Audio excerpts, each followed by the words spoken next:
అండి. అందరికీ నమస్కారం. ఈరోజు ఒక మంచి టాపిక్ ఓకే. ఆ టాపిక్ ఏంటంటే బీటెక్‌లో గాని, డిగ్రీ చేసినా గాని, ఏ స్టడీ చేసినా అంటే గ్రాడ్యుయేషనో, అండర్ గ్రాడ్యుయేషన్, పోస్ట్ గ్రాడ్యుయేషన్‌లో కొంతమంది మన మిత్రులకి సప్లీలుంటాయి. కొంతమంది ఎట్ ఎ టైమ్ క్లియర్ చేయగలుగుతారు. కొంతమంది సరదాగా ఒకటో, రెండో ఉండిపోతాయి. చెప్పలేం. కొంతమందికి ఎక్కువ కూడా ఉంటాయి. ఆళ్ళు ఎక్స్ట్రార్డినరీ పీపుల్. ఇప్పుడు ఎవరికున్న ఎండ్ ఆఫ్ ద డే ప్రతి ఒక్కరు కూడా ఒక డిగ్రీ సంపాదిద్దామని ఒక సర్టిఫికేట్ ఉంటే నీకు ఉద్యోగం వస్తదని కొంతమంది ఇష్టంతో చదువుతారు. నాలెడ్జ్ కోసం చదువుతారు. అన్ని రకాలుగా చదివినా ఎండ్ ఆఫ్ ద డే నీకు ఒక పాస్ అయిన సర్టిఫికేట్ ఉంటేనే నువ్వు ఏదైనా జాబ్‌కి గాని, ఏదైనా బిజినెస్ లోన్స్ గాని యూ ఆర్ ఎలిజిబుల్. ఓకే. ఇప్పుడు ఈ వేలో నువ్వు ఏ విధంగా పాస్ అవ్వాలి? ఏ విధంగా ముందుకెళ్ళాలనే విషయాన్ని వివరంగా చెప్తాను. ఓకే. మేబీ కొద్దిగా నెమ్మదిగా ఉండొచ్చు వీడియో. పూర్తిగా చూడండి. మీరు ఈజీగా పాస్ అయిపోతారు. సింపుల్. నీవు సపోజు నీకొక సెమిస్టర్‌కి ఒక 5 సబ్జెక్టులు గాని, 6 సబ్జెక్టులున్నాయి. ఓకే. అందులో ఒకటో, రెండో సబ్జెక్టులు నువ్వు ఫెయిల్ అయిపోయావు. మేబీ నువ్వు రాసుండొచ్చు, రాయకపోయి ఉండొచ్చు, లేకపోతే నీకు తెలియకపోయి ఉండొచ్చు. ఎనీథింగ్ రీజన్ ఏదైనా, కారణం ఏదైనా నువ్వు ఫెయిల్ అయిన మాట అనేది నిజమైనప్పుడు, నువ్వు చేయాల్సిన పనేంటంటే నెక్స్ట్ సప్లీ ఎగ్జామ్‌కి ప్రిపేర్ అవ్వాలి.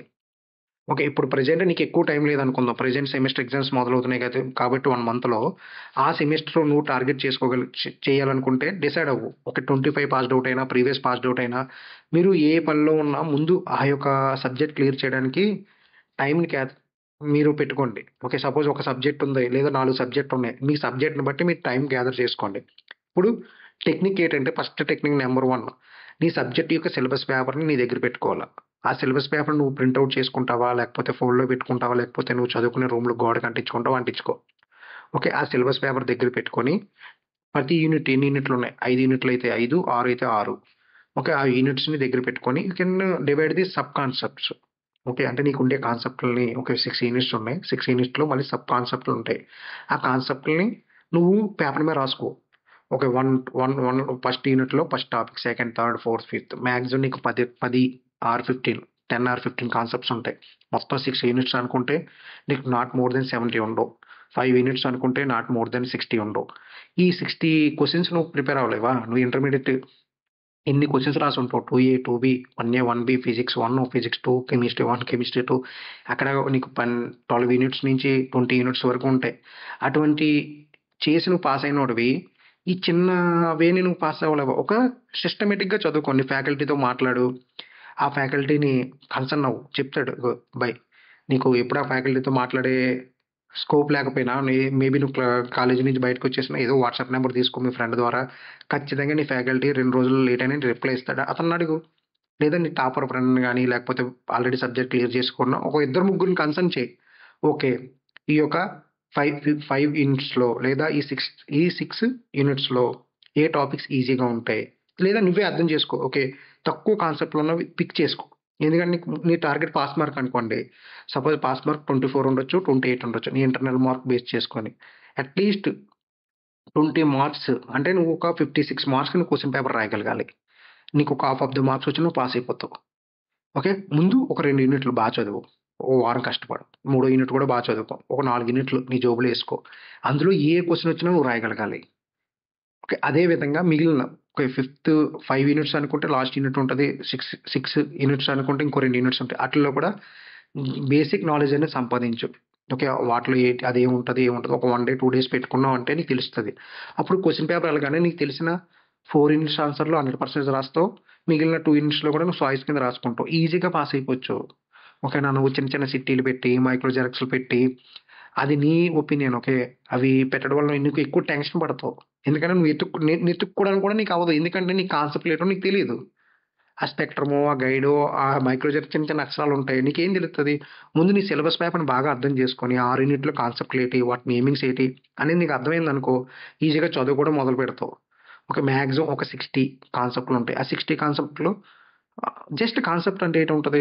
సపోజ్ ఒక డీబీఎంఎస్ తీసుకున్నాననుకోండి. What is the DBMS? What is their advantages, disadvantages? Mechanical అంటే కాము, థర్మోడైనమిక్స్ ఉంటే ఆ కాన్సెప్ట్‌ని హ్యాపీగా ప్రిపేర్ అయ్యామనుకో, జస్ట్ సెగ్రిగేట్ చేసుకున్నాం, చదువుకున్నాం, హ్యాపీగా నువ్వు పాస్ అయిపోతావు. ధైర్యంగా ఎగ్జామ్ కూడా రాయగలుగుతావు. ఒకవేళ ఫెయిల్ అయ్యావు, ఓకే. ఓ 2 యూనిట్లు, 3 యూనిట్లు నీ జేబులో ఉన్న నెక్స్ట్ టైమ్ మరోసారి అటెంప్ట్ చేస్తావు, పాస్ అయిపోతావు. ఓకే. ఇక్కడేంటంటే నువ్వు స్వతహాగా చదువుకోగలుగుతున్నావు. ఓకే. నువ్వు ఓన్‌గా ప్రిపేర్ అయ్యావు. నీకు రాదు అనుకుంటే నీ ఫ్రెండ్‌తో కనెక్ట్ అవ్వు. మేబీ నువ్వు కాలేజ్‌లో లేవనుకో ఏ గూగుల్ మీట్‌లోనో, టీమ్స్ కాల్‌లోనో కనెక్ట్ అవ్వు. నువ్వు డౌట్స్ ఉన్నాయి ఆడిని అడుగు. నీకు ఆడు ఖచ్చితంగా హెల్ప్ చేస్తాడు. ఖచ్చితంగా నువ్వు టైం స్పెండ్ చేయి. డేలో ఒక 6-7 అవర్స్ చదవడానికి ట్రై చేయి. ఇది ఒక టెక్నిక్. సెకండ్ అనుకుంటే సపోజ్ నీకు చదవడం ఇంట్రెస్ట్ రావట్లే. ఓకే. అప్పుడు నువ్వేం చేస్తావు? నీ సిలబస్ పేపర్‌ని 2, 3 సార్లు రాయి. ఓకే. ఆ సిలబస్ పేపర్‌లో ఫస్ట్ కాన్సెప్ట్‌కి ఆన్సర్ 1 ఇది రాయడం మొదలుపెట్టు. ఒక్కొక్క కాన్సెప్ట్ గురించి ఒకటి ఫస్ట్ చూసి రాస్తావో, చూడకుండా రాస్తావో నీ ఇష్టం. ఒక్కొక్క ఆన్సర్‌ని 2, 3 సార్లు రాయడం మొదలుపెట్టు. ఎందుకంటే నీ చేతికి అలవాటైపోతది. నీ మెదడు కూడా తెలుస్తది. ఒక ఫోర్త్ టైమ్ నువ్వు రాసేటప్పుడు నీ మైండ్‌కి అర్థం చేసుకున్నట్లు రాయి. షార్ట్‌గా ఆన్సర్‌లు రాయడం మొదలుపెట్టు. తర్వాత దాన్ని ఎలాబొరేట్ చేయి. ఈ విధంగా రాయడం అన్నా ప్రాక్టీస్ చేయి. ఎందుకంటే నువ్వు 10థ్ క్లాస్ స్టూడెంటో, ఇంటర్మీడియేట్ అనుకో నీకు రాయడం ప్రాక్టీస్ ఉంటది. ఒకసారి బీటెక్ అయిపోయింది. ఇంట్లో కూర్చున్నావంటే నీకు చదవడానికి ఇంట్రెస్ట్ ఉండదు. నీ చుట్టూ ఎవరు ఉండరు. అందరూ నిన్ను పోషించేస్తారు. ఒక ద్రోహిలాగా, ఒక ఫెయిల్యూర్ క్యాండిడేట్ లాగా ఎప్పుడవుతదిరా ప్రిపేర్ అవ్వు అని అందరూ అంటారు.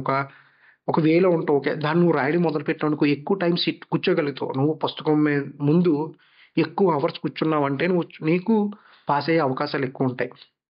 కొంతమంది ఎక్స్ట్రార్డినరీ పీపుల్ ఉంటారు. వాళ్ళ గురించి అయితే కాదు. ఎవరైతే ఒక నార్మల్ స్టూడెంట్ ఉన్నాడో అంటే కొద్దిగా చదివితే గుర్తుపెట్టుకొని రాసుకునేవాడికి ఈ టెక్నిక్. నువ్వు ఎప్పుడైతే ఆ క్వెషన్స్ రాయడం మొదలు పెడతావో యూనిట్‌లో ప్రతి దాన్ని రాసేసేయి. నీకు ఒకే సబ్జెక్ట్ ఉందనుకుంటే ఈ పని చేయి. 2 సబ్జెక్టులు ఉన్నాయంటే మార్నింగ్ ఒకటి, నైట్ ఒకటి పెట్టుకొని డైలీ ఒక 2 అవర్స్, 3 అవర్స్ రాయడం మొదలు పెట్టావనుకో నువ్వు చదవగలుగుతావు. ఒక వారం తర్వాత నువ్వు రాసుకున్న నోట్సే నీకు ప్రాక్టీస్ సెక్షన్ సరిపోతది. ఇక్కడ నేను ఇయన్నీ నీకెందుకు చెప్తున్నాను అంటే నువ్వు ఒక్కసారి పాస్ అయ్యావంటే నీకు నంబర్ ఆఫ్ ఆప్షన్స్ కనపడతాయి. సర్టిఫికేట్ వల్ల యూజ్ లేదు. నాలెడ్జ్ కావాలి. ఓకే. నీకు నాలెడ్జ్ ఉంది అంటే ఖచ్చితంగా పాస్ అయిపోతావు. సబ్జెక్ట్ నాలెడ్జ్ వేరు, బుక్ నాలెడ్జ్ వేరు, సర్టిఫికేట్ నాలెడ్జ్ వేరు.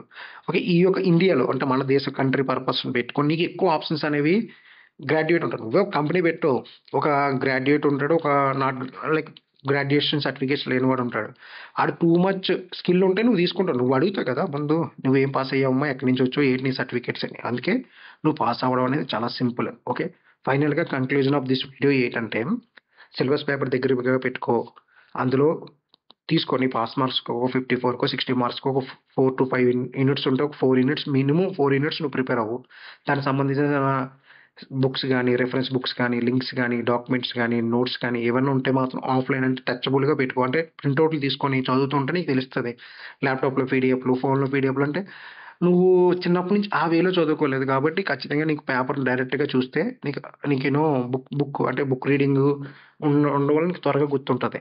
ఓకే. ఇంకా సింపుల్. ఓకే. యూట్యూబ్‌లో కూడా ఒక కాన్సెప్ట్ గురించి చూస్తున్నప్పుడు ఒక ఫ్యాకల్టీని చూడు.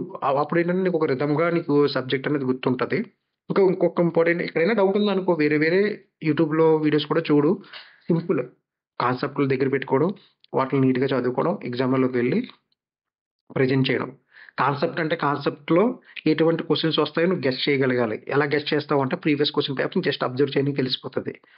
ఓకే.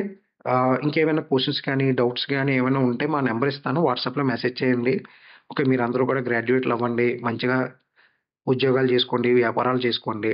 ఆల్‌వేస్ బెస్ట్ కోచ్ మీకు సపోర్ట్ చేస్తది. Thank you guys.